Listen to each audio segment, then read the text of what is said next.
sasabihin daw si Ate Bida. Ate Bida, anong sasabihin mo? Sana bigyan niyo ako kahit saan. Hiningi lang ako ng tulong. Kasi wala na akong anak, wala akong pamilya. Paralito ako. Sana matulungan niyo sana ako kahit paano para yung gamot ko, masustentuhan ko araw-araw. Wala akong trabaho. Yun lang ang hinihiling ko sa inyo. Hingi lang ako konting tulong. Sa anak mo? Sa anak ko, hindi ko na inaano yung anak ko. Kala ko ba naghihilot ka sa doon sa may Proclos? Naghihilot ako, nahihirapan din ako, sumasakit ang kamay ko. Hindi pa ako talaga normal na ano. Pagka-normal na ako. Pero alam mo maghilot naman sa totoo. Yung anak ko, gumaling naman yung anak ko sa hilot. Kaso lang sa likod ba niya ba? Mas sa likod niya okay naman. Yung pala puno ng lamig. Puno ng lamig. Tapos sungat pa pala ng ano yun, tuba-tuba para kung may pili man siya sa balakang makukuha pa kay lamig. Yun lang inaano ko, pinagkakakitaan ko magkano lang. Para ang gamot ko, hindi ko na nasusuportahan. Kasi tapos naglalabada pa si ano. Naglalabada ka pa, pero sapat naman ang binibigay sa'yo.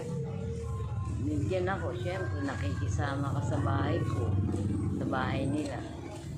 Kumikita ako, binigyan ako ng chinchin, bigay ako ng pambiling kulang. Nahihirapan na ako.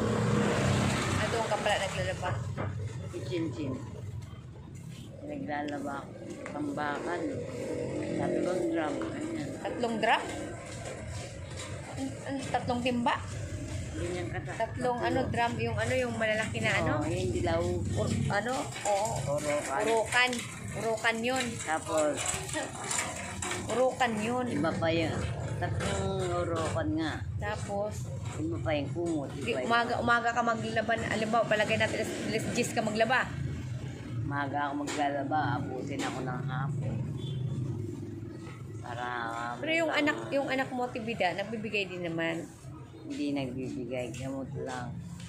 Yung nagbigay nung nakaraan linggo, gamot, hindi ko namang ano sa reseta, hindi naman ampat. Mali-mali. Ngayon, mabibigyan ka niya ng gamot. Punta ka ng barangay. Biyernes nga lang buti kung may kasama ako, andyan si Nelda. Baka mabato pa ako sa highway, pagtawid-tawid. Alam mo naman yung paa ko, minsan mabigat, minsan hindi. Nakakainom akong gamot, mabigat ang paa. Hindi ako makakainom, mabigat ang paa. Pag hindi ka nakainom ng gamot? No. Kaya humingi ako ng tulong kung sino magbigay ng tulong sa akin. Sa ngayon nga, ang Lodipin, wala na ako. Gamot ko sa high blood, wala na ako. Pinagtitiisan ko yung paracetamol. Yun lang, hingi lang ako konting tulong. Paracetamol, para lang sa lagnat yun. Para nga akong lalagnatin. Ha? Baing ako ng baing. Yun lang na ako. Kaya nag-jacket nga ako. Lamig lang kasi ramdam ko. Kasi nga malamig ngayon ang panahon ngayon, simoy ng hangin, malamig. Kung pwede lang, kahit gamot ko sa cholesterol, makakabili ako kahit paano. Mahal ang cholesterol. Buti kung Lodipin lang, hindi. Control. Subasta pa. Mahal yun. Mahal nga. Hindi ko kayang suportahan. Lalo na wala akong trabaho. Hindi mo kaya suportahan ang sarili mo. Hindi. Tapos nakikitira lang ako. Yung mali mo, di ba? Hindi mo nasabi. May kapatid naman ako dito, bali wala naman ako. May anak ako, lampasin ako ng tungkol. Mahirap naman yun. Ayoko nang lumapit sa kanila. Bagay, doon din ang punta natin, di ba? Kamatayan. Wala yung mga dutan. Walang pasok.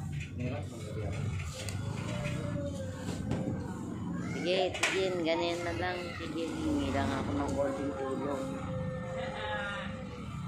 O ano, Bida? Kung marunong ka bang kumanta? Ha? Kanta? Hindi ako marunong. Ha? Painumin mo ko, hindi ako marunong kanta. Ay, gano'n. Kanta ng mga ano, yung mga, halimbawa, kanta ka ng bahay, kubo, ganyan, mga sitsirit-sit, alibang-bang. Hindi ako marunong. Ay, hindi ka marunong? Wala akong hilig sa ganyan. Inaantay niya si Cho. Gano'n, hindi ka marunong kumanta. Ngayon nga pagkain ko, wala ako. Nandiyan naman si Boss Mara. Wala na ako. Nagkakasain na. Wala na. Uwi yun ngayon si si Maring Mel. Kailangan ng pera. Hirap kaya mag-ano pag walang kwarta. Tingnan mo, mga nanganak, siyempre, si nandiyan naman eh. Ang kapatid. Kapatid ang tutulong dyan. Dagdagan pa ng isa. Darating yung pamangkin. Kapatid ni Ate Melda, darating yan. Sino? Galing ng Sinong kapatid niya? Mindoro, sa Baltic. Nasa Mindoro, sa Baltic eh. Eh, meron naman yung bahay, sariling bahay. Diyan din tumutulong. Pagka, Saan ba si Baltic tumitira? minsan sa amon niya. Minsan dyan, minsan kila Juday. Para din si Mga kapatid mo, hindi ka pa pwedeng lumapit sa mga kapatid mo? Kahit, nakita sino ba panganay? Diana. Diana. Tapos Nakita ikaw, nga ilan ako, ka ba? pangatlo ko, na ako, 5 kami. Bali, ako po nga pangalawang bunso. Kasi namatay na yung pinakbunso namin. Si Ray. Oo. Hirap nga magsalita. Tama.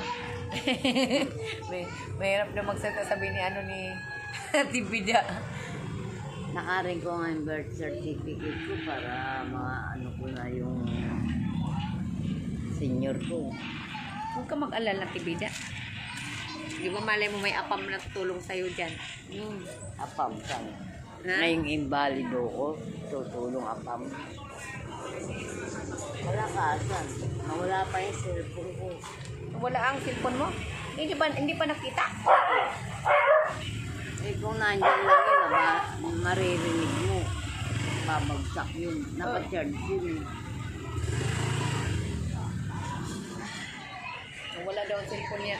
Manawagan ka, malay mo may magbigay sa'yo ng cellphone. Yan. Bigay ako. Kung hindi mo masabi, sige na. Kailangan ko nga cellphone para pagka may contact, emergency, meron ako maanuan. Halimbawa, may atakihin ako. For emergency, may tatawagan ako. Wala eh. Ilang taon na ba yung cellphone mo na hawak yun? 3 taon na yun. Yung mga contact mo nandun, mga importante mo nandun. Oo. Mga pupunod sa mga... Andun lahat. Sa mga, di ba? Mga kapatid ko, dati mo anak ko. Kausap, di ba? Mm. Ka-fullmate. Wala na akong magagawa. Mahirap yun.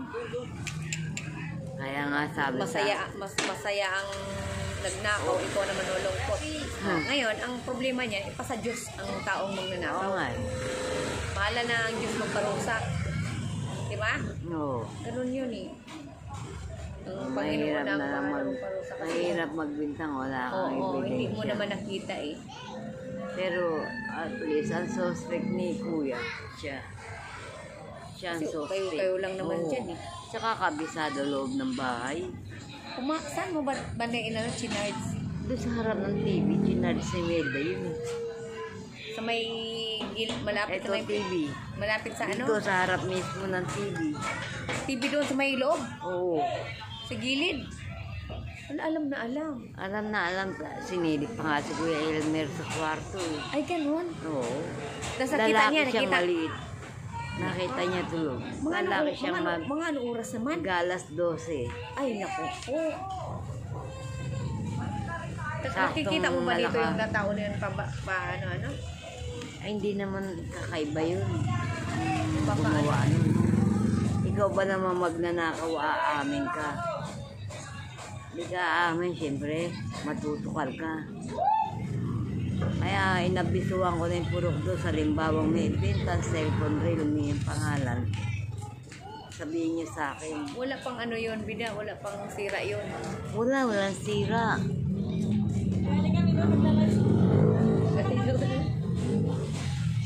Sira lang nung nabagsak na apo ko. Naka-tempered glass yun. Ay, tempered lang ang sira. Hindi, Anong cellphone yun? May konting Realme. May konting ano yung basag. Buti Manawagan ka din sa naka-tempered. mga ano natin mahal na viewers. Kung halimbawa ano niya yung viewers sa ano ko, sana ibalik na yung cellphone ko. Tingnan mo dito kasi para maanuhan ka ng mga viewers halimbawa. Ibalik na sana yung cellphone ko.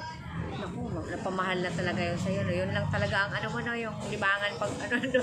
Wala pa naman Tandog TV, doon. walang ano. Ang TV nyo bago kasi nakaraan sabi ko sira na. Siya rin ang nakasira. Bakit? Ngayon, Yung, alam mo, magtatanong TV ako flat, sa iyo. Ngayon pumunta pa ba dyan? Katago. Hindi makatingin sa akin. Halata ako siguro. Halata. Katago. Eh sa tingin mo ngayon, ang cellphone mo na tinago o bininta na? Kasi, Pwede isang la yun. pwede na, ano ko, pinaring ko kay Ate Merda. Nagre-ring. Sabi nung ano yung nasa ulan na yung yung nagsasalita sa cellphone ande coverage area yun. Hindi ko alam kung lobat o tinanggalan SIM ng laboratory ko. Sino nagbasa? Si Ann. Ayun dito? Oo, nung nakarang laboratory ko 3 months sa generica. Ang tagal na nun ah. Oo nga, papalaboratory ko kasi para kay Asistio, wala na si Asistio, sarado na ako. Kami pa ngayon, dun lang ako papalaboratory.